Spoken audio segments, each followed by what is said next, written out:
মাল আউট হয়ে যাবে গল্পটা শুনলে। বাবা বাড়িতে আমাকে পেয়ে তার মেশিন আমার ভিতরে দিতেই আমি উফ আহ বলা শুরু করলাম। আমার স্ত্রী একটি অসুখের কারণে চলে গিয়েছিলেন, যার কারণে আমি প্রচণ্ড আঘাত পেয়েছিলাম। আমার একমাত্র মেয়ে ছিল, তার নাম ছিল সোনম।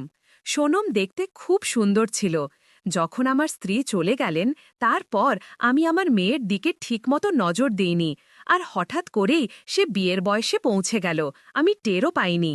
আমার মেয়ে সাধারণ আর সহজ সরল ছিল। সে ঘরে সালোয়ার পরত আর বাইরে যাওয়ার সময় জিন্স আর টপ পরত। এখন আমি তার দেখভাল করা শুরু করেছিলাম, কারণ তরুণী মেয়েদের দিকে তরুণ ছেলেদের নজর সব সময়ই থাকে। আমি স্পষ্ট জানতাম তারা মেয়েদের তাদের জালে ফাঁসিয়ে তাদের যৌবন নষ্ট করে দিতে চায়।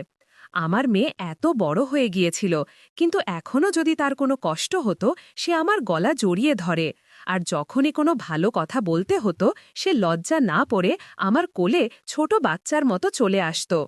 প্রথম প্রথম তো আমার মেয়ে সম্পর্কে কোনো অদ্ভুত ভাবনা আসেনি, কিন্তু পরে যখন সে বড় দেখাতে লাগল, আমার মনে অদ্ভুত অদ্ভুত ভাবনা আসতে শুরু করল। একদিন আমি আমার মেয়েকে আমার ঘরে কাঁদতে দেখলাম। আমি তার কাছে গেলে সে তার চোখের জল মুছে ফেলল আর চুপচাপ সহজ সরল হয়ে গেল। আমি বললাম, মা, কি হয়েছে? কিন্তু সে বলল, কিছু না বাবা, আমি ঠিক আছি। আমি জানতাম, মা, তুমি কাঁদছিলে, আমার থেকে লুকিও না, আমি তোমার বাবা, তোমার থেকে কি লুকানো।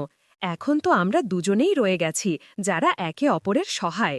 আমার মেয়ে নিচু নজরে বলল, বাবা, এমন কিছু না, শুধু মায়ের স্মৃতি মনে পড়ে গিয়েছিল, তাই কেঁদে ফেললাম। মা, যা হওয়ার তা হয়ে গেছে, এটা সব ঈশ্বরের ইচ্ছা, আমরা এতে কিছুই করতে পারি না। আমারও তোমার মায়ের স্মৃতি খুব মনে পড়ে, কিন্তু কি করব?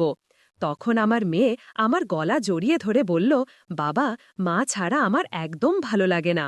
যদি তুমিও চলে যাও আমি কি করব একা? মা, আমি কোথায় যাব? আমি তো তোমার সাথেই থাকব।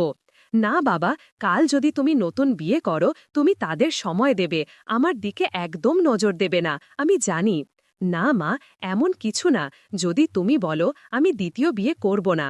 কিন্তু মা, যদি কালকে তোমার বিয়ে হয়ে যায় আর তুমি তোমার শ্বশুরবাড়ি চলে যাও, তারপর তোমার বাবার কি দশা হবে তুমি ভাবতে পারছো না? মেয়ে, একা খানা বানানো, রোজ একা থাকা, সারা জীবন কি করে একা কাটানো যায়? আমার মেয়ে আমার থেকে দূরে সরে গিয়ে বলল, যদি এমন হয় বাবা, আমি বিয়ে করব না। যাই হোক, আমার বিয়ে করতে ইচ্ছা নেই, তোমার থেকে দূরে যেতে ইচ্ছা নেই। কিন্তু মা, আমার এখনো অর্ধেক জীবন বাকি, এই সময়ে আমারও একজন জীবনসঙ্গীর দরকার। আমি একা কি করে সারা জীবন কাটাব জীবনসঙ্গী ছাড়া? তুমি ভাবতে পারো মা, একা থাকা কত কঠিন। হ্যাঁ বাবা, আমি জানি। মা, রাত হয়ে গেছে, আজ তোমার কি খিদে পায়নি? যাও তাড়াতাড়ি খানা বানাও, তোমার বাবা খিদে আছে, তুমি কি তোমার বাবাকে খালি পেটে শুইয়ে দেবে? না বাবা, আমি তোমাকে কখনো খালি পেটে শুতে দেব না, আমি তোমার পুরো খেয়াল রাখব। আমি তোমার খেয়াল এমনভাবে রাখব যেমন আমার মা রাখতেন। আমি তোমাকে মায়ের কথা একদম মনে আসতে দেব না। মা, তোমার কথা ঠিক, কিন্তু তুমি আমাকে সব দিতে পার, কিন্তু একটা জিনিস তুমি আমাকে দিতে পার না, তার ছাড়া মানুষ বাঁচতে পারে না। বাবা, এমন কি জিনিস যা আমি তোমাকে দিতে পারি না? তুমি বলো, আমি তোমাকে সব দিতে প্রস্তুত। মা, তুমি আগে খানা বানাও, তারপর আমরা রাতভর কথা বলবো। তোমার বাবা কোথাও যাচ্ছে না তোমাকে ছেড়ে। হ্যাঁ বাবা, আমি তাড়াতাড়ি খানা বানিয়ে দিচ্ছি, আমারও খিদে পেয়েছে কিছু। আমি নিজের ওপর একটু লজ্জা পাচ্ছিলাম, আমি আমার মেয়ের সাথে কি করতে চাইছি, কিন্তু যদি আমার মেয়েও রাজি হয় আমি কি করব? ছোটবেলা থেকে আমি তাকে অনেক আদর করে রেখেছি, কিন্তু আজ এমন কথা বললে সে হয়তো আমার ওপর থুথু ফেলবে। খাওয়ার পর যখন আমি আমার ঘরে গেলাম, আমার মেয়ে ঘুমিয়ে পড়েছিল।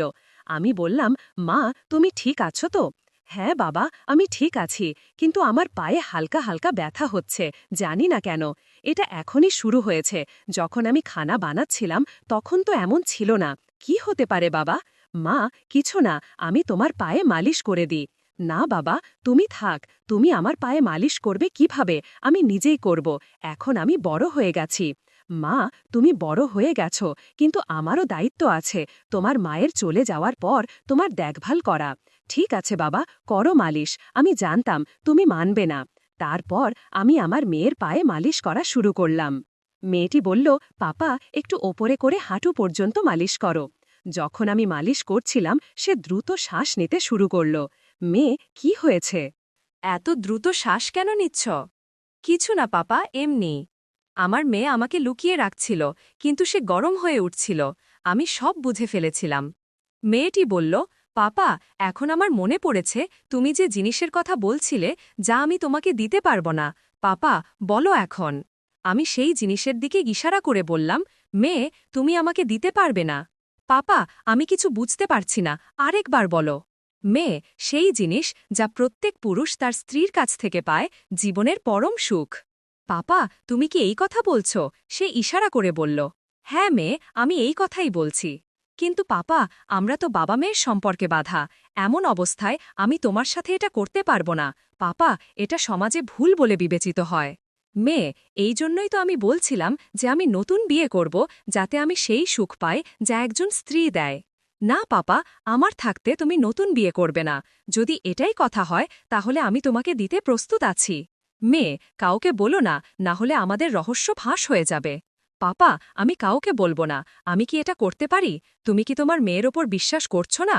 মেয়ে এমন কথা নয়, ভুলে যদি কাউকে বলে ফেলো তাহলে আমার কি হবে? কথা প্রসঙ্গে আমার মেয়ের চুলকানি শুরু হলো।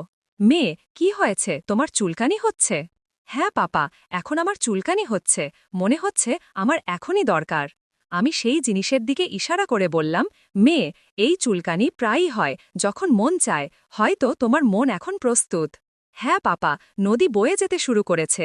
আমি ইশারা করে বললাম, মেয়ে এই জিনিসের দিকে দেখো, এটার কারণেই নদী বয়ে যাচ্ছে। যদি এটা পেয়ে যাও তাহলে নদী শান্ত হয়ে যাবে। হ্যাঁ পাপা এখন আমি আর থাকতে পারছি না, আমাকে দ্রুত দাও। পাপা প্রথমবার কিছু হয়ে যাবে না তো?